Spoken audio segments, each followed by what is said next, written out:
Chapter 4 Different Opinions. One evening at sunset, Jane Andrews, Gilbert Blythe, and Anne Shirley were lingering by a fence in the shadow of gently swaying spruce boughs, where a wood cut known as the Birch Path joined the main road. Jane had been up to spend the afternoon with Anne, who walked part of the way home with her. At the fence they met Gilbert, and all three were now talking about the fateful morrow, for that morrow was the 1st of September, and the schools would open. Jane would go to Newbridge, and Gilbert to White Sands. "You both have the advantage of me," sighed Anne. "You are going to teach children who don't know you, but I have to teach my own old schoolmates. And Mrs. Lynde says she's afraid they won't respect me as they would a stranger, unless I'm very cross from the first. And I don't believe a teacher should be cross. Oh, it seems to me such a responsibility." "I guess we'll get on all right," said Jane comfortably. Jane was not troubled by any aspirations to be an influence for good. She meant to earn her salary fairly, please the trustees, and get her name on the school inspector's roll of honor. Further ambitions Jane had none. "The main thing will be to keep order, and a teacher has to be a little cross to do that. If my pupils won't do as I tell them, I shall punish them." "How?" "Give them a good whipping, of course." "Oh, Jane, you wouldn't!" cried Anne, shocked. "Jane, you couldn't!" "Indeed, I could and would if they deserved it," said Jane decidedly.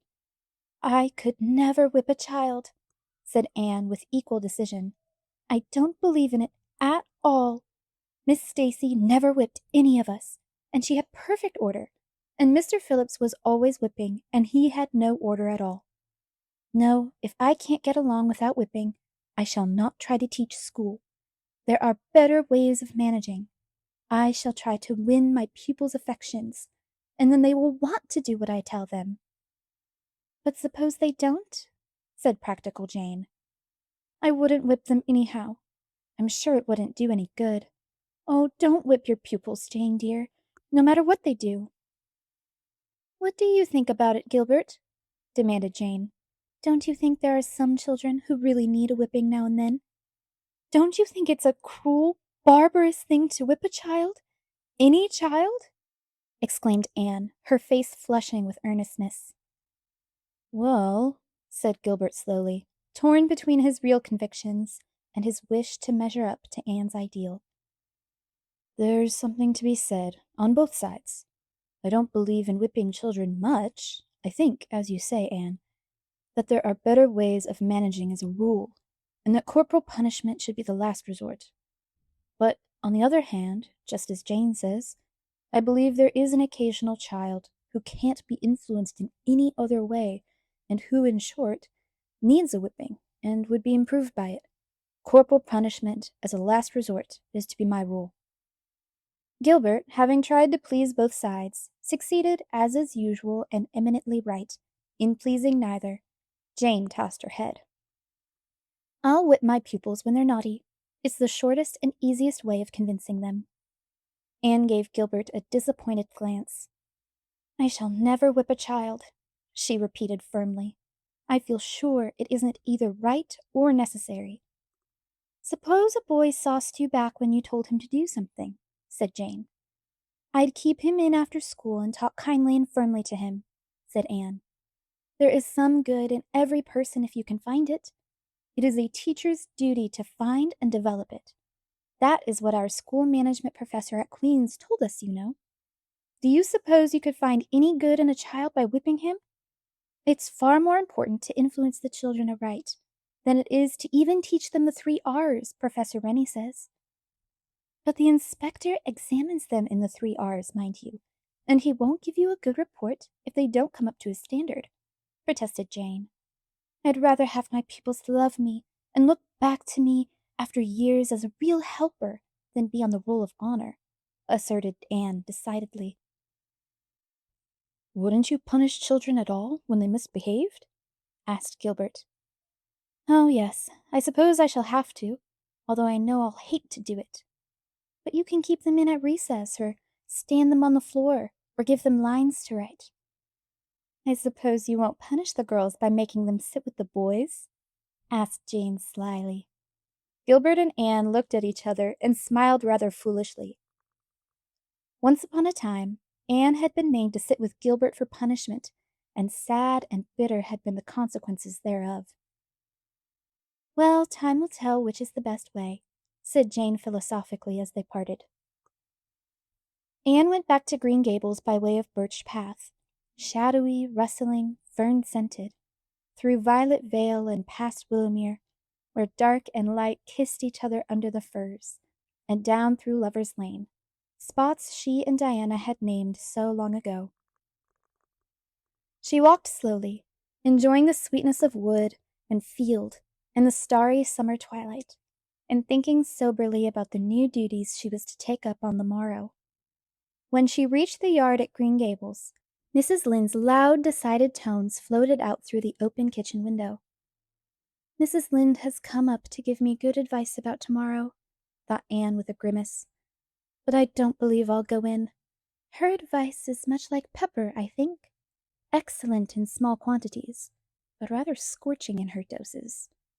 I'll run over and have a chat with Mr. Harrison instead.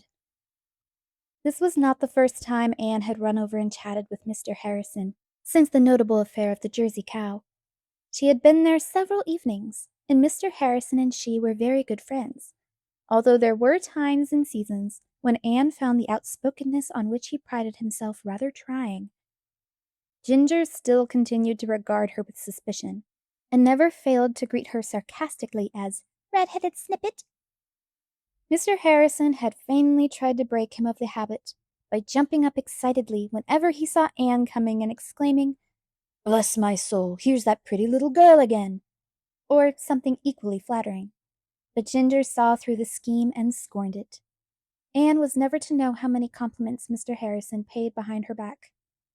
He certainly never paid her any to her face.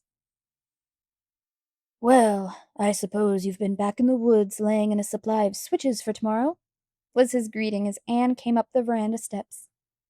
"No, indeed," said Anne indignantly. She was an excellent target for teasing because she always took things so seriously. "I shall never have a switch in my school, Mr. Harrison. Of course, I shall have a pointer, but I shall use it for pointing only." "So you mean to strap them instead? Well, I don't know but that you're right. A switch stings more at the time, but the strap smarts longer, that's a fact." "I shall use nothing of the sort. I'm not going to whip my pupils." "Bless my soul!" exclaimed Mr. Harrison in genuine astonishment. "How do you lay out to keep order, then?" "I shall govern by affection, Mr. Harrison." "It won't do," said Mr. Harrison. "Won't do at all, Anne.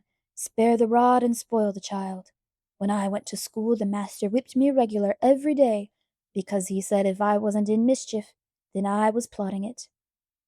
"Methods have changed since your school days, Mr. Harrison." "But human nature hasn't. Mark my words. Mark my words. You'll never manage the young fry unless you keep a rod in a pickle for them. The thing is impossible." "Well, I'm going to try my way first," said Anne, who had a fairly strong will of her own, and was apt to cling very tenaciously to her theories. "You're pretty stubborn, I reckon," was Mr. Harrison's way of putting it. "Well, well, we'll see. Some day, when you get riled up, and people with hair like yours are desperate apt to get riled, you'll forget all your pretty little notions and give some of them a whaling. You're too young to be teaching anyhow, far too young and childish." Altogether, Anne went to bed that night in a rather pessimistic mood. She slept poorly and was so pale and tragic at breakfast next morning that Marilla was alarmed and insisted on making her a cup of scorching ginger tea. Anne sipped it patiently, although she could not imagine what good ginger tea would do. Had it been some magic brew, potent to confer age and experience, Anne would have swallowed a quart of it without flinching. "Marilla, what if I fail?" "You'll hardly fail completely in one day, and there's plenty more days coming," said Marilla. "The trouble with you, Anne, is that you'll expect to teach those children everything and reform all their faults right off, and if you can't, you'll think you've failed."